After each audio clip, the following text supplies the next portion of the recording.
school is not a radical entity in its own right. My point was they are a conservative, reactionary political movement wrapped in some sort of radical progressive blackness that is, and that's basically my point. So none of that is changed by this report as far as I'm concerned.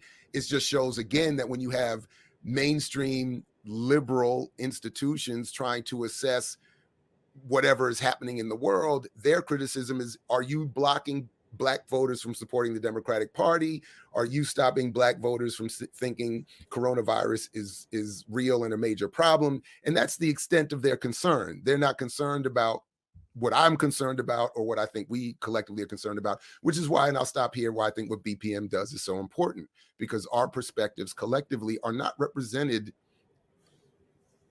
in some sort of organized way almost anywhere in terms of anyway, in terms of these kinds of issues. Anyway, so that's it. That's the story. It's just sad that first of all, I don't care what the article says. They are an online group. Like they are. It's not hard to file a 501c. I have a 501c3 that I've barely done anything. It's not hard. Well, there are 4, just so we're accurate. 501c4. And a 3 is more beneficial. If you know, like it's not hard to file a 501c4 application and have the IRS like say, okay, we recognize you're a nonprofit. Like the reason why I think this is more annoying is because if we're all being honest, these people are just trolls.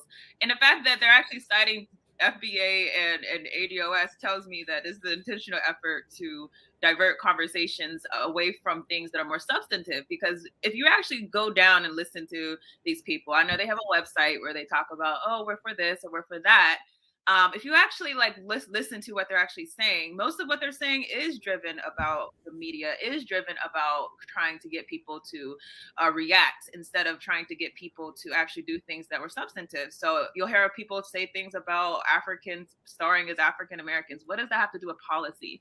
You have people say things about these immigrants inside of the community, one immigrant committed a rape and therefore they're against us. I mean, all of the things that they're saying to galvanize support, none of it actually goes towards the conditions of the people. So I understand you can have a written out policy about what you stand for, but if what you're about, what you spend most of your time doing, or where your support comes from are things that are not rooted inside of our actual problems, then yeah, you are a hashtag online organization. And so if we're being honest, if it wasn't for these debates that go back and forth between ADOS and other groups that mean nothing, most of us would have forgotten about them by now. So I don't care, you know, what chapters or whatever is or established. My question is, what are you doing to move the people in our conditions, especially in a time like this where we're suffering? What is happening that you're actually doing or calling for, and what